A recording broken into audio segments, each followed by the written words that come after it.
You're welcome to solve this nice math problem, which is 8 to the power of x plus 2 to the power of x. This is equal to 30. So what is the value of x? Now let's provide a solution from here. We have that x, this is a member of real numbers.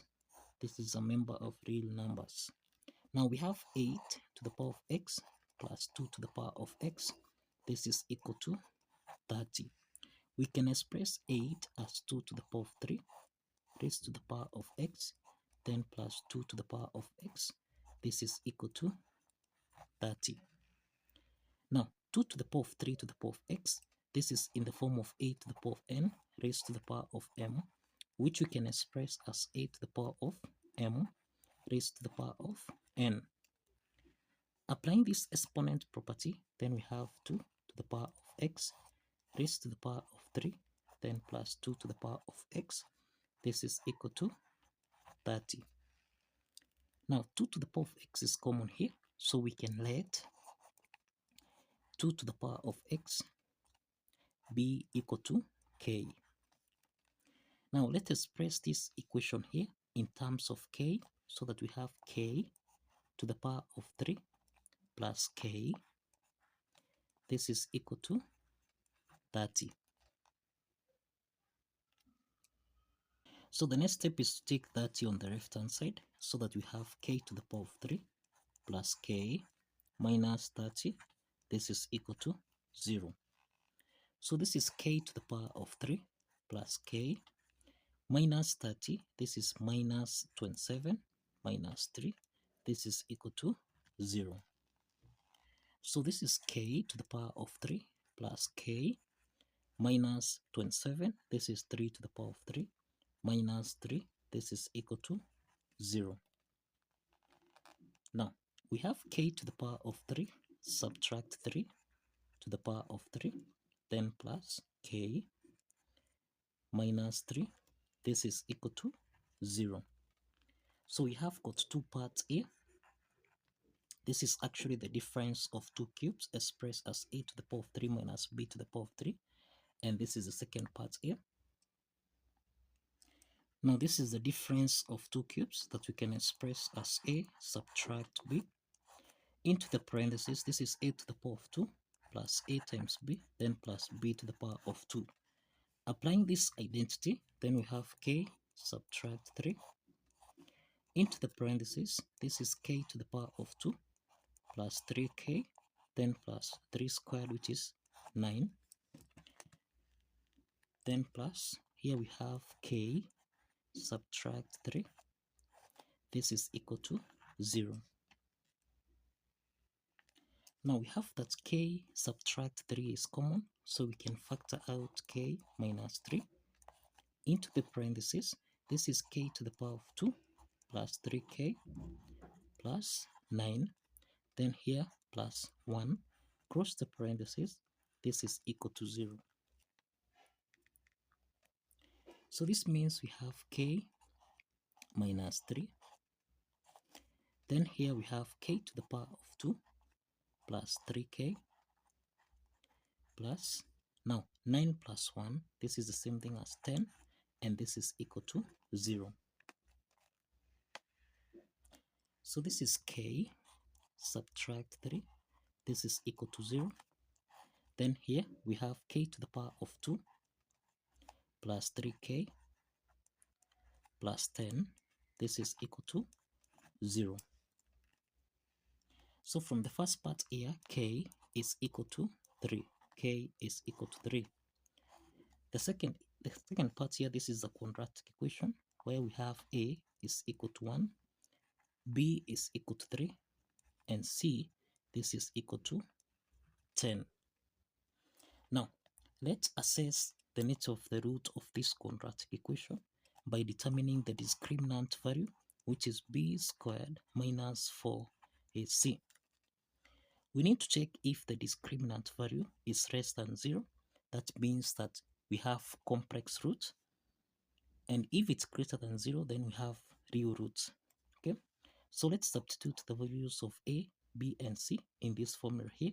So we have 3 to the power of 2, subtract 4 times a, which is 1, then times c, which is 10.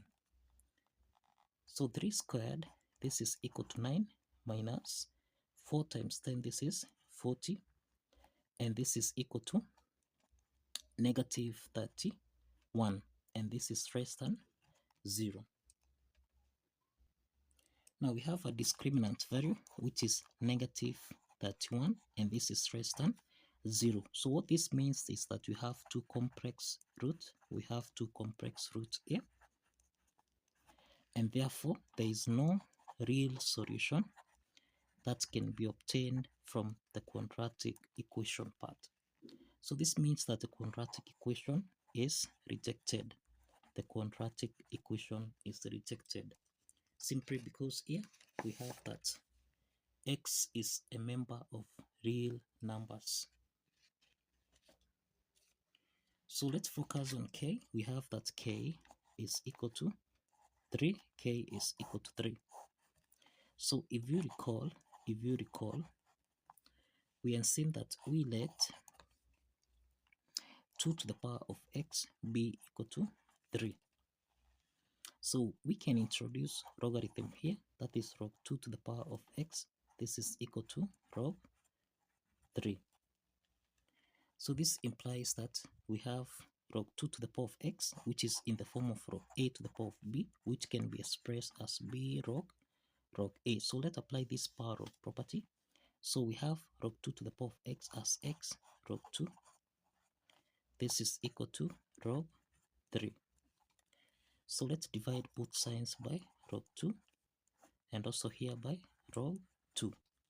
So that now here we have that x is equal to log 3 over log 2. This can be expressed as log 3 to base 2. So this is the value of x. The next step is to verify that this value of x satisfies the equation as follows. Now, let's verify that this value of x here satisfies the equation. We have that 8 to the power of x plus 2 to the power of x. This is supposed to give us a value of 30. Substituting the value of x, we have 8 to the power of log 3 to base 2, then plus 2 to the power of log 3 to base 2.